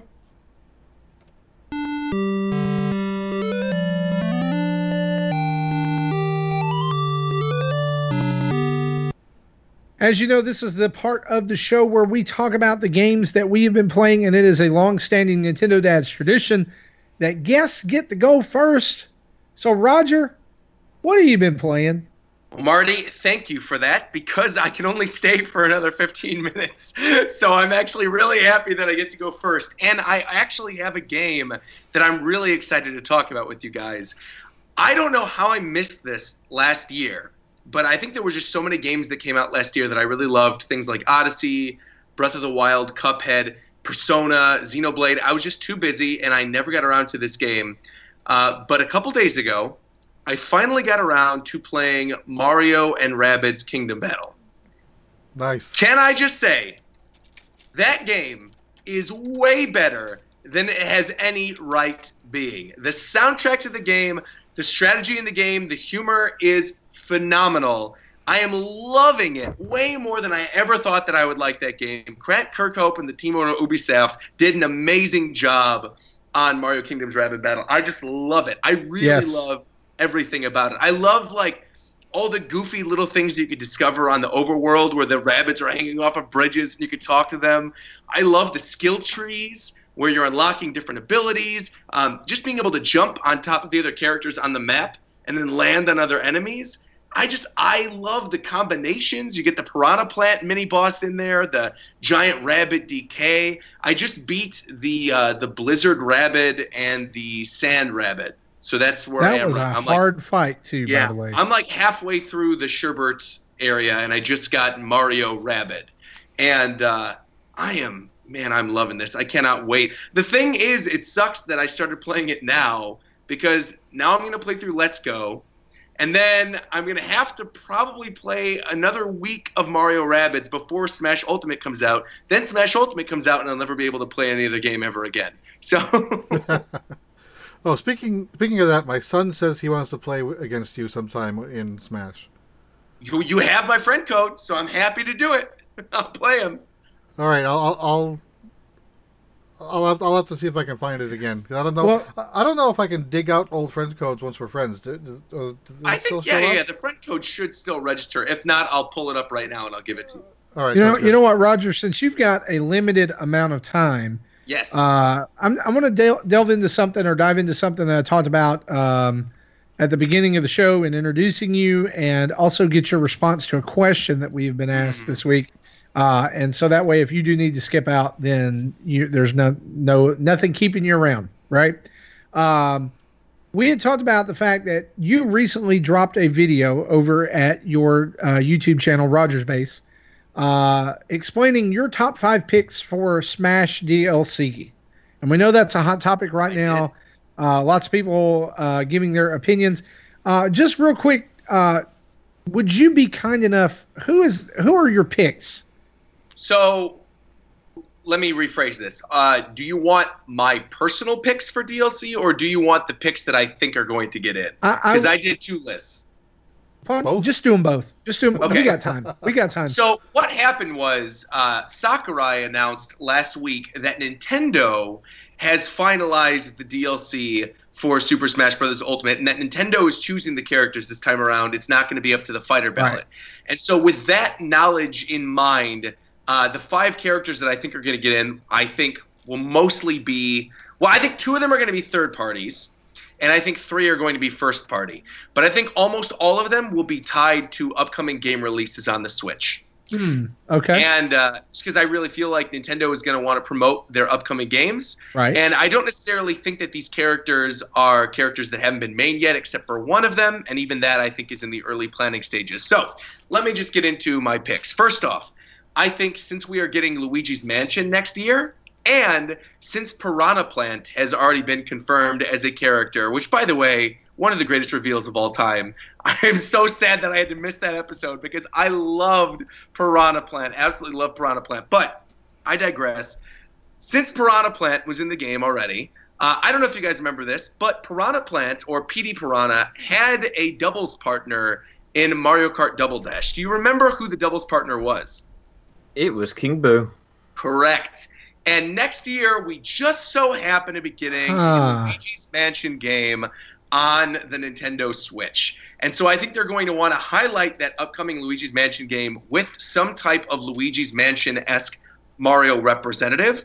And some people could argue maybe Professor Egad would be kind of cool. He hasn't been seen as an assist trophy. But I would argue the more recognizable character, and the one Nintendo would probably want to go with, would be King Boo. And I think that would add another villain into the game. And they would really be able to, 1, add in a character that is a recognizable Mario character, but 2, represents a franchise sort of separate from the main Mario franchise. And 3, because we know these fighters are getting stages tied in with them, I think this will give them the opportunity to make whatever the new Luigi's Mansion is. I know it's supposed to be a hotel next time. I think it's going to be Luigi's Mansion Hotel or whatever as the stage they add into the DLC. So that's one of them. I think we're getting King Boo. I think that's a solid pick. 2, I think almost all of us will agree with this. We're getting another Pokemon. I think we are going to get a Pokemon from the upcoming generation of Pokemon that's going to release next holiday, because we know the DLC is going to be sparsed out from now until February 2020. So I think that will probably be one of the big game characters that we're going to get at the end of next year to tie into the new Pokemon game. And my specific prediction is I think it's going to be the final form of the new grass starter of the next generation, because Gen 6 we had Greninja, who's a water. Gen 7 we have Incineroar, who's fire, and now I think for Gen 8 we're going to get a grass type. And Sakurai and the Pokemon team have always had a really close collaboration. So Sakurai actually got really early assets of Greninja prior to Smash 4 being announced. Basically, they showed him the starters and they said, whichever one you want to make into a Smash character, you know, go hog wild. He saw Greninja, he thought he was awesome, he made Greninja. Same thing presumably happened with this game, and Masuda's favorite Pokemon from this gen is Incineroar, so no huge surprise that Incineroar's in it. And I do really think that they are going to be creating some type of grass character that would work for Smash Brothers, and that would be the final form of that grass starter. And it would go along with Pokemon Trainer, representing all three types too, where you basically have a tamed version of grass, water, and fire in the game, and you also have the quote-unquote wild version with Greninja and Cineroar and whoever the grass Gen 8 is going to be. So that's my other one. And the other one that people might not be happy to hear, but something that I think will probably be one of the first DLC characters we get, is Edelgard from the upcoming Fire Emblem Three Houses. Edelgard does not actually use a sword, which makes her an interesting character. A lot of people complain, not necessarily about there being too many Fire Emblem characters, but there being too many sword Fire Emblem characters. And I think Edelgard with her spear-axe combination, I think could make for a really cool character. And she's got a pretty neat character design. She's a really pretty girl with like gray hair. She's got this really neat red battle armor on, and she already looks relatively iconic. So I think they're going to stick with Edelgard. Are you Googling her right now? I can see the reflection in your eyes, Marty. I am. I did the same thing. Yeah, so I think we're going to get Edelgard. And as for the two third-party characters, one that I think is a definite lock is Monster Hunter. We know next year there will be a new Monster Hunter game for the Switch. They've already announced, Capcom has said that they are continuing the Monster Hunter franchise on both Sony and Nintendo platforms. This past year we had Ultimate, which was just a port, which actually was on Switch in its first year in Japan, but we just got it this year. And I think Japan will be getting a new Monster Hunter game on Switch next year.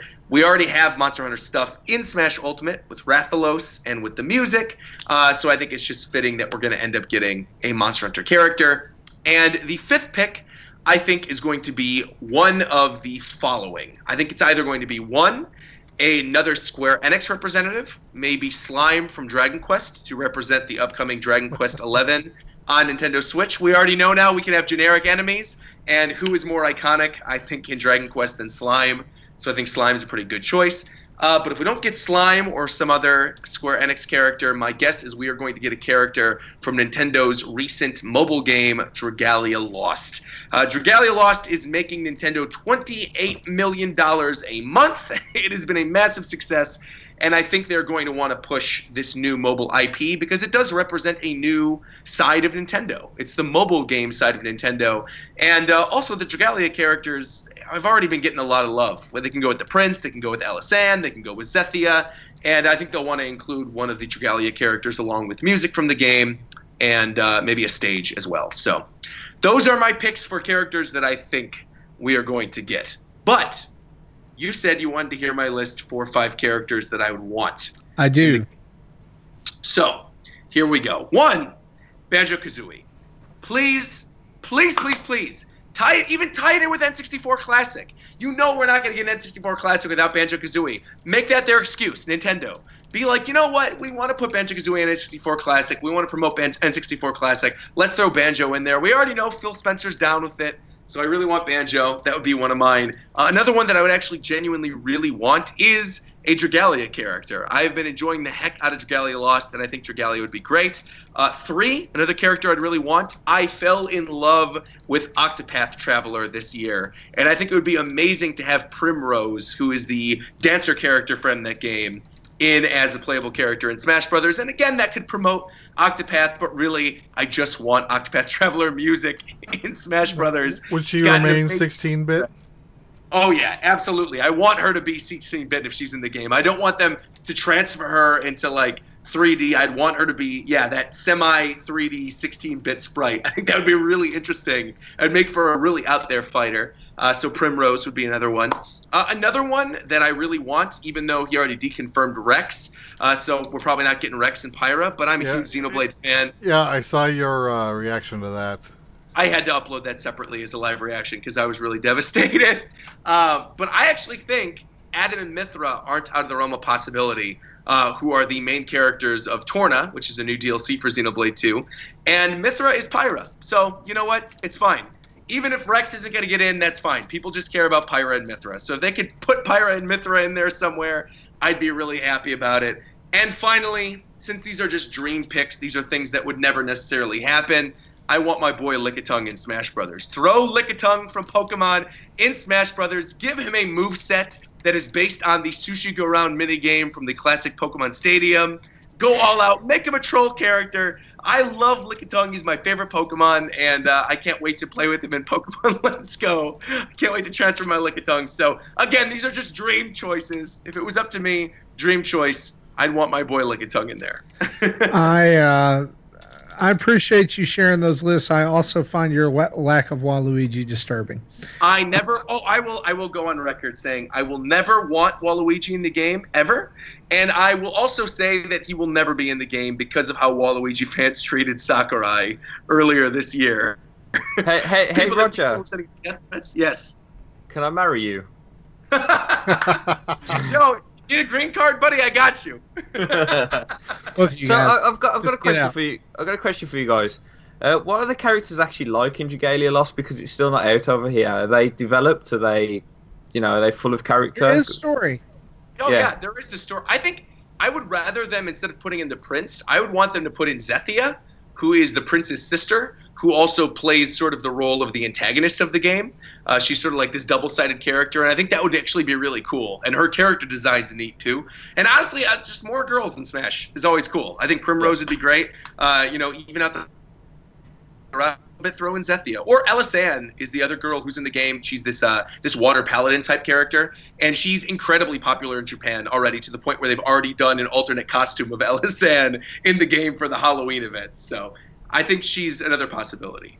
Cool. I told you we wanted to get your answer to this question before you had to depart.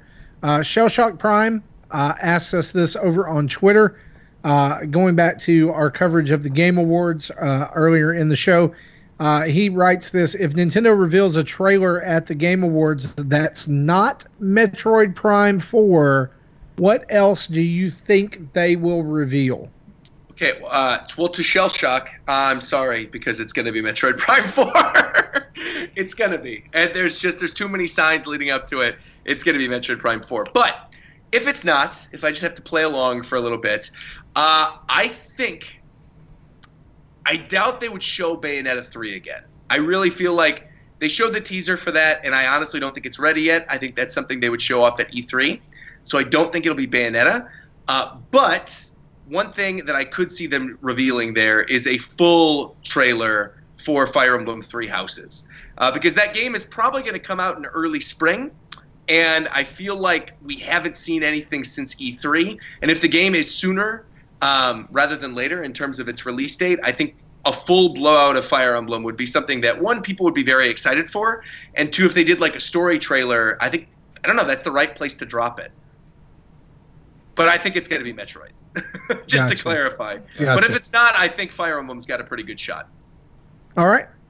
We will circle back around to this question at the end of the show for the other three of us, but we want to take a minute right here. I know, Roger, you have to go. We want to thank you for being on the show this week. Always awesome to have you on. And I just got to tell you folks, you listeners, he is always so eager and so gracious to come on. When we ask him if he's available. You guys are the Roger, Nintendo dads. What are you talking about? Well, come on. But we appreciate you. We appreciate you being on the show, and we appreciate you hanging with us tonight and every time. For those of you who maybe are new listeners and don't know where to find Roger, why don't you tell them where they can find you online? Sure. You could find me at Rogers Base on YouTube, on Twitter, on Twitch, and on Instagram. And if you are at all excited about Pokemon Let's Go, I am going to be streaming my full playthrough of the game tomorrow. I'm probably going to be starting around noon Pacific time. I might have to stop halfway through the stream for whatever that Netflix reveal is going to be, for whether it's a Zelda trailer or whatever. Hopefully Metroid. But yeah, you can find me everywhere, Rogers Base. Thank you again for having me on. It's always a pleasure to be on. I know you said that I'm so gracious, but honestly, it's just a pleasure to come on. I always like to get the perspective of the dads. So Awesome. We appreciate you, and we're gonna take just a second here and let you scoot, and then we're gonna close out the show. You got it. All right. Talk to you guys later. Thanks so much, Roger. Talk to you later. Anytime. Bye-bye. Awesome. So let's get back to what we've been playing. Jesse, what have you been playing, man? Okay. Actually, can we skip to Gary first? Because I know that with yours you've got a kind of announcement and thing that you need to read there and make about the game that you've been playing. So let's do that, Gary. That when Roger dropped, it rearranged all of our faces, so I have to fix that. Uh-oh. So. Yeah, I've actually got to drop soon as well, so I have to make this fairly quick. But I've been playing the Dark Souls list of Dark Souls games still. Still getting my rear end kicked in many times, and still loving it. I really wanted to play that with a Pokeball so bad. It's not going to happen, unfortunately. Also, carrying on playing Grip. The review is up on the Nintendo Dads channel. I was going to do a follow-up video because they did drop a performance-enhancing patch. I'm not going to do that now because I don't really feel that it's changed my perception of the game. I still think it has the same strengths and weaknesses. So I'll only be talking the same stuff. It basically it's a really fun game. The mechanics are there in terms of how good it controls, the unique ideas, all that sort of stuff. The cars flip over, they can carry on driving. It's packed full of features, except the level design was infuriating at times. There's so many times where you'll hit a wall, fly in the air, and or something will just happen, or you'll hit an invisible wall or go through a rock or something like that. So I think Grip has limitless potential, but I think that this first game has got the basics there, and I just think they need to concentrate on making the levels a bit better for next time. But if you're after a fast-paced game, it's recommended. Another game I've been playing which tied in very well in terms of a release date is Valiant Hearts: The Great War, which is a Ubisoft game with an incredible art style, and it's basically a history lesson of World War One. And the Sunday just gone was Remembrance Sunday here in England, Poppy Day. It's 100 years since the end of World War One. So what better time to release a game that's basically a history lesson for World War One, huh? Incredible game. I'm really surprised by it. I heard the name before, so I knew it was going to be in the better half of the smaller games. But I didn't realize it was as good as it is.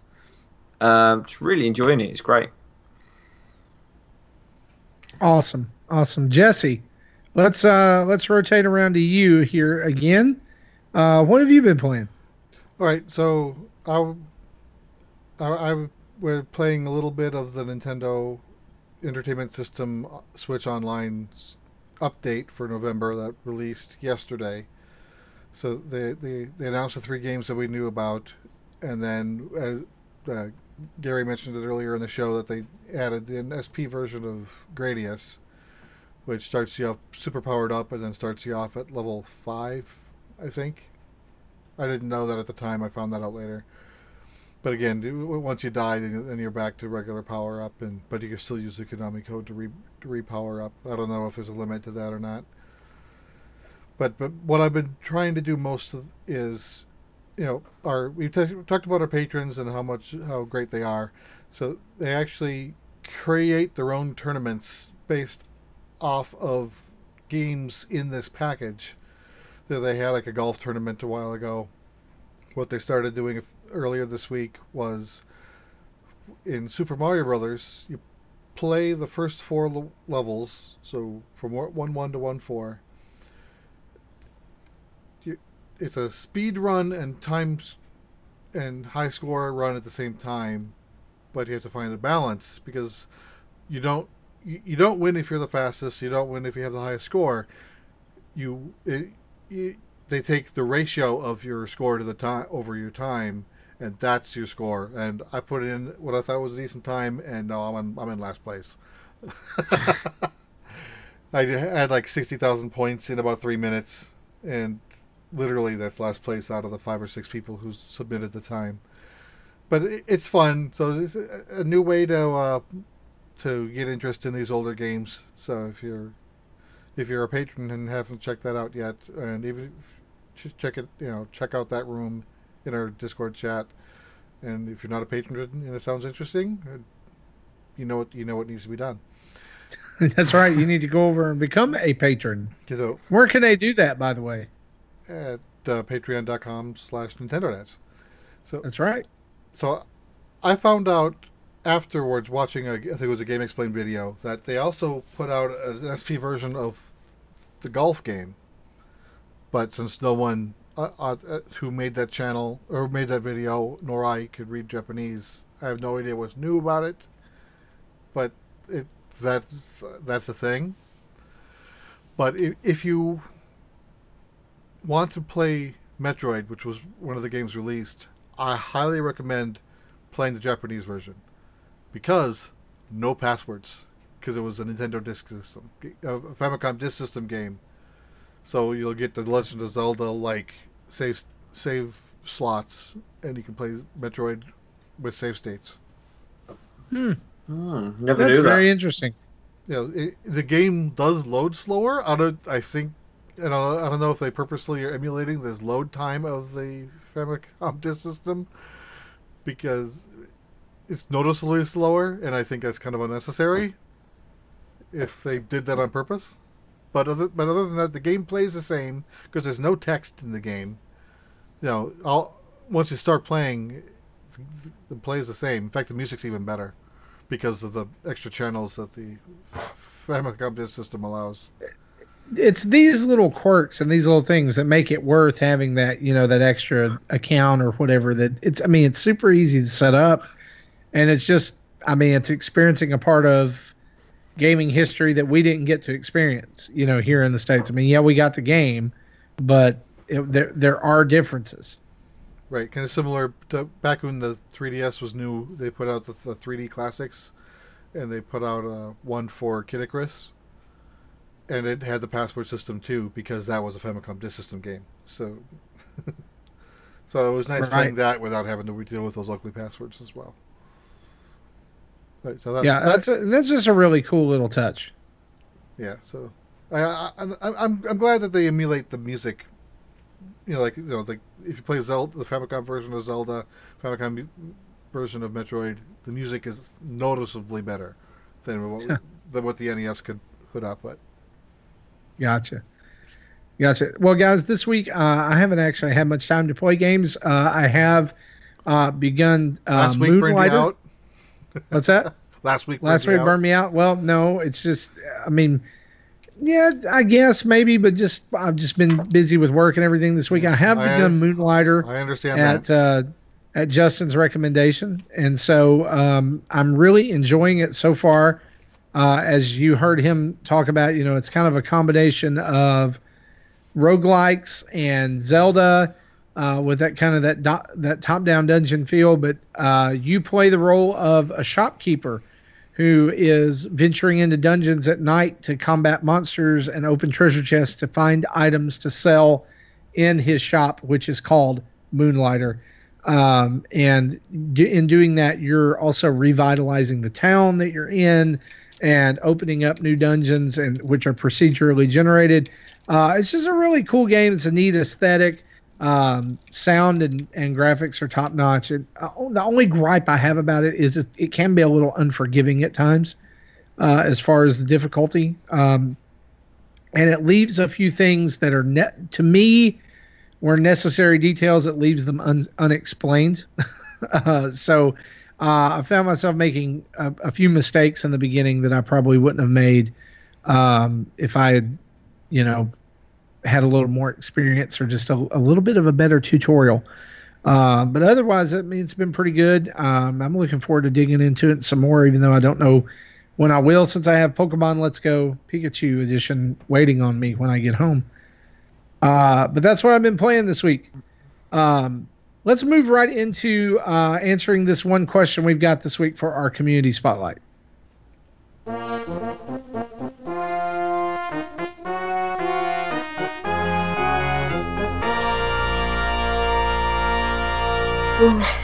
And if you were listening a few minutes ago, we've already asked this question of Roger since he had to leave, but we're going to go ahead and get our answers now.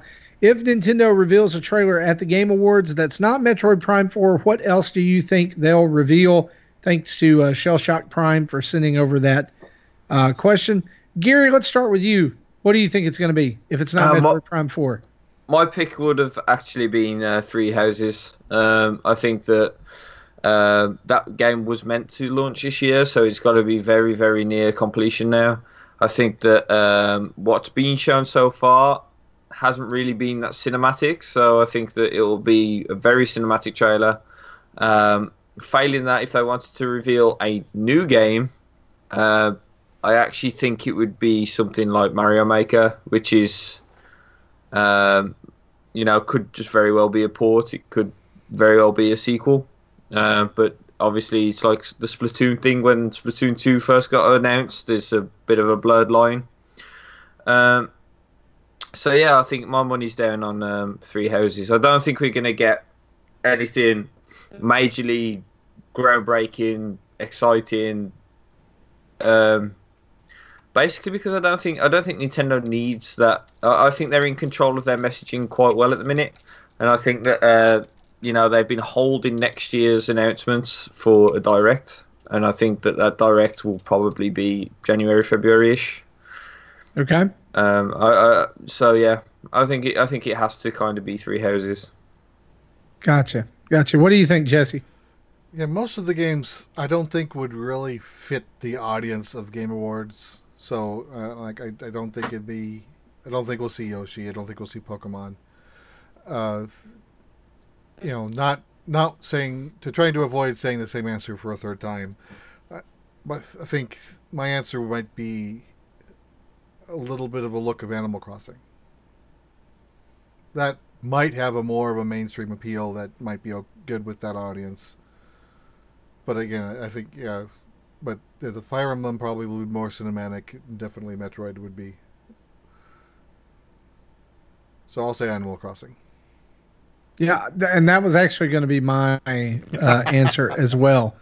I think it is going to be Animal Crossing. But on the other hand, I think it could be both. Jeff Keighley has been very vocal about how this year's Game Awards has more video game premieres than it ever has. And so, yeah, we got Bayonetta 3 last year, and that was kind of a blockbuster. How does Nintendo top that? They give us 2, right? So if it's not Metroid Prime, then they show off the 2 other alligators that are closest to the boat that people want. That would be Fire Emblem and Animal Crossing.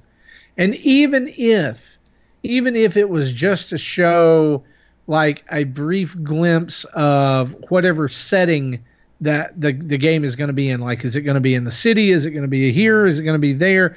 Whatever setting there is, just for that, and maybe like your character getting off the bus or the train or the boat or whatever for the first time, that'll be enough until E3. So my money would be on Animal Crossing. But let's be honest, it's probably going to be Metroid Prime 4, right? That's the game everyone wants to see. Yeah. It also fits the Game Awards audience a little bit more than the rest. Guys, thanks for hanging with us for episode 205. We're going to wrap it up right here. Again, we want to say huge thanks to Roger from Roger's Base for coming on and being a part of the show tonight.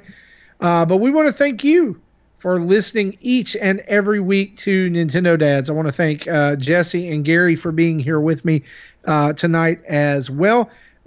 Just a couple of quick notes to remind you of as we close out the show.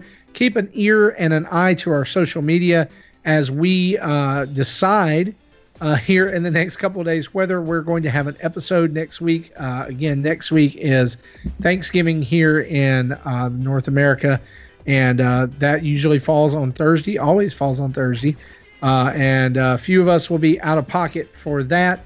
So just watch for news on the show next week, and also get ready because coming up soon is a brand new show that we're going to be doing, our brand new kind of focus for the show, the Nintendo Dads Holiday Gift Guide 2018, where we're going to share some of the things that we think you need to have on your Christmas list or gift list for this year.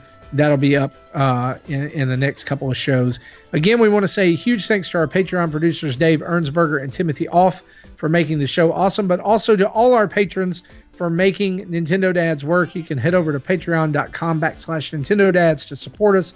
Follow us on our social media at Nintendo Dads on Facebook, Twitter, Instagram, Twitch, YouTube. You can email us at nintendodads@gmail.com or call in to give us your opinions in your beautiful, wonderful voices at 929-25-NDADS or 929-256-3237.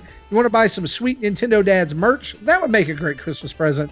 You can do that by going over to tiny.cc/Nintendo Dads store, all lowercase, to get some really cool stuff, including our brand new Voltendo Dads t-shirt and phone cases, and even blanket covers with our faces on them. Big thanks to OC Remix for the music used throughout the show, and big thanks to you, the listeners, for putting up with us for 205 episodes. You are awesome. For me, for Jesse, for Gary, for Roger, for Justin, and Zach, this is Marty signing off. You guys have a great day. Bye-bye.